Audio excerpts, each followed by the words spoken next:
हर एक सड़क पे जाके AWE साथ होगा, AE साथ होगा, JE साथ होगा और इन एरियो में हम जाएंगे। जहां जहां भी जाति होगी, जहां जहां भी कोई कमी होगी उसका हम पूरा करवाएंगे। ऐसी कोई बात नहीं, हम आपके सेवादार हैं। भारतीय जनता पार्टी का कोई एक भी वर्कर जो है वो MLA नहीं होता है, वो MP नहीं होता है, मिनिस्टर नहीं होता है, वो लोगों की सेवा करता है, सेवादार होता है। बात करने के लिए MLA भद्रवाह भलेसा दिलीप सिंह परिहार जी हैं। अब परिहार साहब, आज जिस किस्म का आपने यहाँ दरबार किया, बहुत सारे लोगों के ग्रीवेंसेस हैं, खास करके रोड को लेके, पानी को लेके और बिजली को लेके। लेकिन उससे पहले मैं आपको बताऊं, जिस तरह लोग आज सरापा एहजाज हैं सड़कों पे, जिस तरह की खस्ता हालत सड़कों की है, तो उसमें आपने एक प्रॉमिस किया लोगों के साथ कि हम वो जो जितने भी लोगों की जो ग्रीवेंसेस हैं उनको देखेंगे। तो क्या कहना चाहोगे आज के दरबार के बारे में? पहले तो मैं आपका शुक्रिया अदा करूँगा, मीडिया वालों का, आपके चैनल का, और ख़ासकर खांडे साहब आपका शुक्रिया अदा करूँगा। जितने भी हमारे भद्रवाह कॉन्स्टिट्यूंसी के लोग हैं सबको प्रणाम कहता हूँ। एक्चुअली 1.5 महीने के बाद मैं अपनी कॉन्स्टिट्यूंसी में आया हूँ। मुझे 1.5 महीने पार्टी ने आसाम में ड्यूटी लगाई थी, इलेक्शन होने जा रहे थे वहाँ, तो जिसके कारण थोड़ी सी गैप बीच में रहा लोगों के साथ। और वैसे भी हमारा रूटीन है, पिछले साल भी हमने एक दरबार जो है ये गुंदों में लगाया था, और इस साल फिर हमने ये दरबार जो है शुरू किया है कि भाई लोगों के जो मुश्किलात हैं, लोगों की जो शिकायतें हैं, और साथ में महकमा को बैठा के जो यहाँ हल हो सकते हैं वो हम यहाँ हल करेंगे। जो DC साहब के पास होंगे वो DC साहब को देंगे, और आगे फिर जो यहाँ हमसे हल नहीं होंगे हम वो सेक्रेटरीट में हल करवाएंगे। ये जैसे आप बता रहे हो, 88 में एक फ्लड आया था, याद होगा आपको? बिल्कुल। तब NC कांग्रेस की सरकार होती थी। 6 महीने ना हमको सड़क खुली थी और ना हमको बिजली रिस्टोर हुई थी और ना हमको पानी रिस्टोर हुआ था। लेकिन आज 3 दिन किससे ज़्यादा कहीं ना कोई सड़क रही, ना कोई पानी बंद हुआ और ना बिजली बंद हुई। अब ऐसा है कि बहुत सारा फ्लड आया था, खासकर हमारे भलेसा में। इतना फ्लड जो है थोड़ा सा इस भद्रवाह एरिया में, पीछे सरतिंगल एरिया में बहुत आया था, और ये हमारा जो एरिया है इस एरिया में आया था। पहाड़ी एरिया है, पहाड़ियाँ टूटी थी, तो लेकिन रोड जो थी 3 दिन के अंदर सर महकमों ने खोल दी थी। और अब क्या है कि आस्ता आस्ता शासकीय में हमने पैसा दिया है, फुल रेस्टोरेशन के लिए हमने पैसा दिया है। इसका क्या है कि अब ऑनलाइन टेंडर हो रहे हैं, टेंडर होंगे, अलॉटमेंट होगी, उसके बाद टाइम तो लगेगा। और हमारे लोग ऐसे हैं, खासकर क्या बताऊं मैं, कि जिसके हाथ में भी मोबाइल है, मेरी एक सड़क है बटारा शिनगरी रोड, तो वो जो 0 पॉइंट है वहाँ नाला है एक बहुत ज़्यादा हो जाता है, पानी आता है, पानी के साथ वो मलबा आ जाता है। सुबह हम साफ करते हैं, शाम को बस वो चले जाते हैं मोबाइल वाले, तो कहते देखो ये MLA की सड़क क्या है। तो ये कोई अच्छी बात नहीं है। काम लगा है, काम कर रहे हैं। महकमे में जहाँ एजुकेशन में कोई कमी है, स्कूलों में, वो रोड PMGSY है, लेकिन ऊपर से मलबा डेली आता है। वो वहाँ एक्सीडेंट भी 3 एक्सीडेंट हुए हैं, जिसमें 3 जाने भी चली गई। नहीं, वहाँ नहीं हुआ था, वो 0 पॉइंट, वो पीछे, हाँ। वो पीछे था। ये 0 पॉइंट की बात मैं बता रहा हूँ।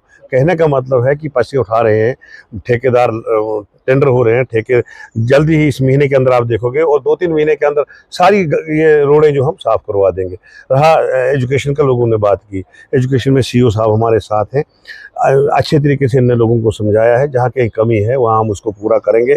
ये हमारे ये जो शेख साहब हैं हमारे प्रिंसिपल, पहले ये इंचार्ज JDU थे वहाँ, इनको पूरा इल्म है कि भलेसा में किस स्कूल में कितनी कमी और कितनी नहीं है। तो ये सारा जो है ये देख रहे हैं। अभी ये 1-2 दिन यहाँ बैठेंगे और देख के जो भी होगा ये करेंगे। अस्पताल की कमी थी, 4 बार मैंने डॉक्टरों के ऑर्डर करवाए हैं, और इस बार स्ट्रिक्टली हमने कहा है कि जो वो ज्वाइन नहीं करेगा वो अपनी नौकरी से खेलेगा। और जल्दी MLA साहब के सुनने में आया है कि आज कोई डॉक्टर, लेडी डॉक्टर यहाँ ज्वाइन कर रही है, बहुत बड़ी अचीवमेंट है। नहीं, बड़ी नहीं है, हमारा हक बनता है इसमें। अब LG के दौर में हमें रूटीन पे डॉक्टर आते थे किश्तवाड़ से, लेकिन जैसे ही NC की सरकार बनी है वो सारा ठप हो चुका है। अब मैंने मैडम को परसों बताया था कि या तो अस्पताल को बंद किया जाए, या फिर लोग धरने पे होंगे तो फिर आप जानना उन तक। तो उन्होंने कहा है कि नहीं, हम स्ट्रिक्टली जिनका ऑर्डर हुआ है उनको भेजेंगे। देखियो, LG साहब जो ऑर्डर करते हैं उसको गवर्नमेंट नहीं मान रही है, जो चुनी हुई गवर्नमेंट। ऐसी बात नहीं है, LG के हाथ में सिर्फ ये डिफेंस, ये होम डिपार्टमेंट है, और ये जो रेवेन्यू डिपार्टमेंट है ये इनके हाथ में, बाकी सारा जो है महकमों के अंडर है। अब परसों इतनी ट्रांसफर हुई है, वो किसने की? LG ने की कि उमर साहब ने की?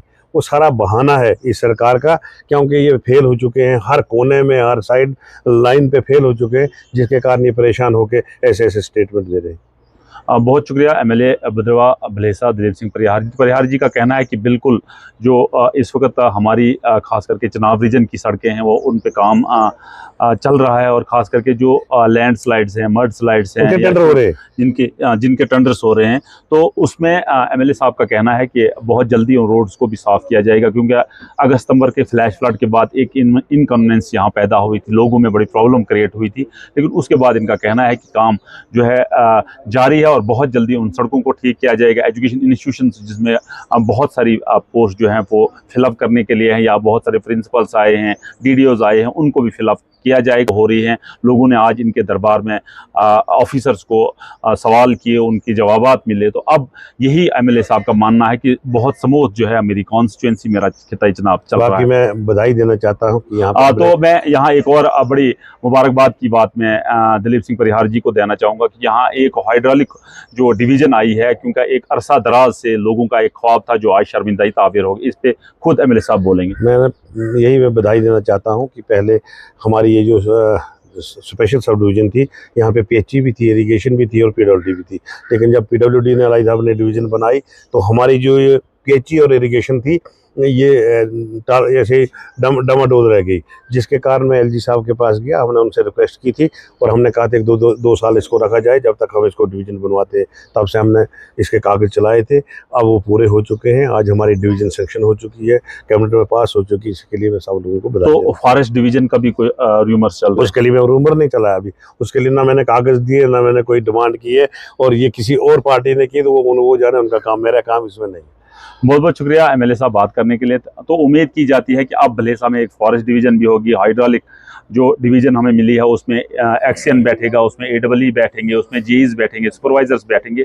तो एक अच्छा मैसेज जो है सब डिवीज़न गुंदो ज़राडोड़ा के लिए है कि यहाँ एक सब डिवीज़न है, यहाँ ऑफिशियल्स आएंगे, ऑफिसर्स आएंगे, और उसका सारा बेनिफिट जो है आवाम को होगा। नेटवर्क की टीम के लिए फिरदौस खांडे, ग्राउंड जीरो, गुंदो डोडा से।